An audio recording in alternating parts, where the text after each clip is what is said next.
So tonight, I went to see a mystery movie at the theater that I go to. Every month they have a mystery movie. It has a particular theme, and of course the theme for this month was horror. They don't tell you what it is until the credits roll, but you do know the runtime. And then as the showtime approaches, like a week or I don't know, however much time, a few days before showtime, they start to drop hints. And by the second hint, I figured out what it was. It was pretty easy. It was very obvious. It was Halloween 3, Season of the Witch. And I kept my ticket. I mean, I guess, once you figure it out, if you're like, I don't like that film, you can get a refund. But I kept the ticket because it's been quite a while since I've seen this movie in its entirety and paid attention. Now, it has been playing before on, TV while I'm working or whatever, and I've played it, but I just remember seeing it in passing. I don't remember the details as far as for the whole plot. I only remembered sort of kind of how it ended, but not completely. And I remembered what happened to the main character's love interest, which I'll touch on a little bit later. So anyway, I went into this tonight, not quite sure how I was going to feel about it, but sort of thinking that I was going to enjoy it, because my memory of the first time I watched it, the first time and only time I watched it completely paying attention, is that I enjoyed it, but it was like, it doesn't fit really in the Halloween stories, and so it just kind of feels like such an odd addition. But that was because of stuff that was going on at the time after, Halloween came out, Halloween 2 came out. John Carpenter didn't really want to direct it. He had a hand in writing the story and producing it or whatever, but he really didn't want to be dragged back into the Halloween stuff. And then when Halloween 3 came out, I think it was directed by, I think the guy's name was Tommy Lee Wallace, who, if I remember correctly, based on some trivia that I saw, was the guy who played Michael in Halloween 2. So Tommy Lee Wallace is credited as being the one that wrote it, but in actuality, he wrote part of it. There was another dude that wrote a good portion of it, maybe 40-some%, I think Tommy Lee Wallace said. Also, John Carpenter had a hand in writing some, maybe Deborah Hill, I can't remember. But John Carpenter was involved, and I either didn't know that or I had forgotten to what extent John Carpenter was involved. So not only was he doing some of the writing, and I think maybe he produced this as well, he and Deborah Hill, but he also did the soundtrack, and the soundtrack seems so John Carpenter-y. After having watched it again tonight, it just seems, it has this flavor of the soundtrack from Halloween. It's not exact, but you can tell, there were moments in the original Halloween, specifically when it would show the shape or something would happen and it would make this very sharp sound like that. It would just, I can't even, okay, that's a terrible depiction of it, but it would do this very sharp, startling sound. And the very same thing was going on in this movie, except the tone of it, or the pitch of it, or the key or chord or whatever was slightly different, but it reminded me of Halloween. And then other parts of the soundtrack that does bring back that Halloween feeling. So you can definitely detect John Carpenter's fingers in this, even though he wasn't the director.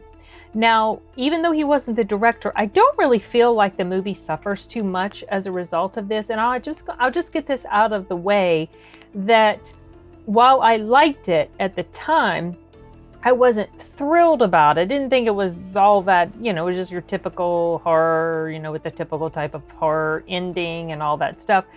But after watching it tonight, I came away from it appreciating it more than I did when I originally watched this movie. It doesn't fit, like I said, in the Halloween lore or whatever. There are elements of Halloween tied to it, like the girl who got killed in the car in the first Halloween, she plays as that dude's ex-wife, and she's a real nasty piece of work. You just can't stand her character. You hear her, mostly you are exposed to her bad attitude over the phone. And then Jamie Lee Curtis does voiceover work in here. There are also clips of the Halloween movie that are shown in different scenes, like when a TV is on or something like that. But this film, from what I understand, when it came out in theaters in '82, it did not do very well. A lot of fans were pissed because they didn't realize that this wasn't going to be about Michael Myers. He really wasn't going to be a factor in here at all. It was going to be a completely different storyline because, as probably most of you know by now, the intent when they came out with this one was to every year make a Halloween themed movie. And it's actually a good idea if you stop and think about it. A completely an anthology of Halloween, of movies titled Halloween, and then whatever, subtitle there is. But it didn't work out because this movie crashed and burned so hard at the box office, because people, I don't know if it's that they were misled or it just wasn't made clear to them in the marketing that this wasn't going to be a Michael Myers film. So people were angry about that. I know that either John Carpenter or Tommy Lee Wallace, maybe both, they did not want the name Halloween attached to this because I think they could see the problem that might present. People would go in there with an expectation of Michael Myers slashing people, and that just was not the case. In a lot of ways, this movie, it doesn't really completely feel like a horror film. It feels more like a suspense type mystery film. Definitely there are horror elements to it just because of some of the grotesque violence that it shows, but it doesn't have that pure horror feel to it like Halloween does for me anyway. But as I was watching it, I was struck by how decent the writing actually was. I do have some issues with it. For instance, there's something that happens to his love interest at the end, as I already mentioned. It makes no sense. It just feels like it was put in there just for shock and surprise value more than anything else, and it's not really explained why this particular thing happens. And so to me, that's one of the main issues that I actually have with it, is that part just felt like it was thrown in there for no good reason at all. But other than that, for the most part, I thought it was fairly solid, you guys. I mean, I know it's built up a cult following over the years because people, once you go in and you separate in your mind Michael Myers from this movie and just take it as an individual standalone film, you probably would appreciate it more than maybe if you disliked it in the beginning. Now, my meh feeling about it in the beginning wasn't related to that. I knew going into it that it was going to have nothing to do with Michael Myers at all, so that it was not a surprise. My meh feeling about it was just at the time mostly based on like how it ended, and I think also what happened to his lady love in here. But as a whole, the plot is not too shabby, and the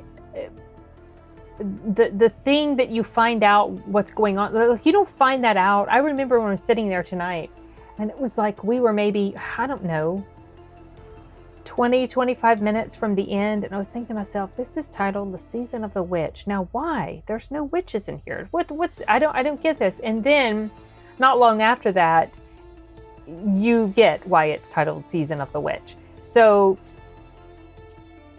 you take a bit of time to get there. Now the film, in my opinion, I feel like it's, not counting the mess with his lady love, the thing at the end with his lady love, in general, I feel like the pacing of this film was pretty good, and that it utilized its time wisely. I mean, I did a movie review for Venom recently where I was talking about how the time, it was too compressed, And yet there are other films that have been that short and they've done a decent job because the storytelling flows well. It's like good use of time, efficient use of time, not too much drag, and not too fast paced. This movie was an hour and 38 minutes, and of course, probably about 3 or 4 minutes of that are the credits. So roughly an hour and a half, let's say, not counting the credits. And it did a decent job with the pacing. I feel like it was pretty well. It gets started off, this guy is running away from people that are after him. He ends up in the hospital, and then the main character gets involved with what's going on. He's a doctor. I had completely forgotten he was a doctor. I had completely forgotten that he had an ex-wife and kids. I just remembered he was this dude that got involved in trying to figure out what the heck was going on, or caught up in the mystery of what was going on, and he was involved with this girl, and then the stuff that happened at the end. I did not remember his involvement, and so it was interesting to go into this having forgotten most of the plot. And so it was almost like watching it for the first time, which gave me a greater appreciation, I feel, for it, because I went into this couple decades later after having seen the first one, because it has been a long time. So by then you forget a lot of plot details and stuff like that, and I thought it was pretty decent. You know, it's like I said, it's got that typical sort of horror thing at the end, which I'm not a huge fan of. I'm not a huge fan of. I guess in this instance you could see it as ambiguous or a bad ending for the protagonist, but to me, at this point, I just was impressed with how decent this actually ended up being, that I can overlook that stuff at, the end.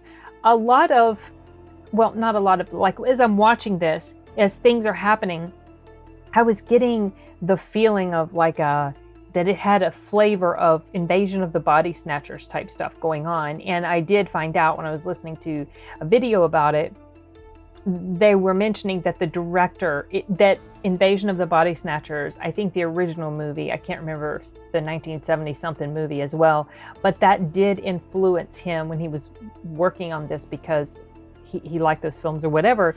And so you can definitely see that sort of similar theme woven into it. So I found that interesting, because it becomes pretty obvious when you're watching it that it feels like, I'm trying to be vague, but you'll know what I mean whenever you watch it, if you have never seen it, or if you feel like rewatching it and you've forgotten plot details. But anyway, I guess that's all I have for now. Actually, I can't think of anything else, but I just kind of wanted to, I'm not going to break down the plot. I'm not going to talk about how it went and everything, for the entirety of the, like how the whole movie went, just kind of laying out this little synopsis for you. And I don't have anything else. So let me know what you guys felt about this movie. If you've ever seen it, did you think it sucked? Or did you think it was pretty decent? I was happy to be able to sort of alter my perception about it a bit after having watched it. We talked about it in the last live stream that we did, and it was Simon had brought up how that Ireland was the one that created Halloween, and that sort of thing is definitely a factor in this movie. And he even brought up that word, which it's spelled completely different from how it's pronounced. It looks like you should pronounce it Samhain or something like that, but it's not pronounced that way at all, because is that the Celtic language? Makes no sense at all. It's even worse than English, if that's possible, because you look at a word and however you think it's going to be pronounced, that's not going to be right, no matter how many ways you try it, if you're not familiar with the language at all. Anyway, whatever. That element is in here. And so I just thought that was kind of, I was like, oh, that's timely. We were just talking about things like this. So, okay, well, that's all I got. I'm going to wrap this up and look forward to seeing what you guys think about this movie and if your perception of it has changed over the years, like if you've recently rewatched it like I did. All right, that's it for now, you guys. Adios.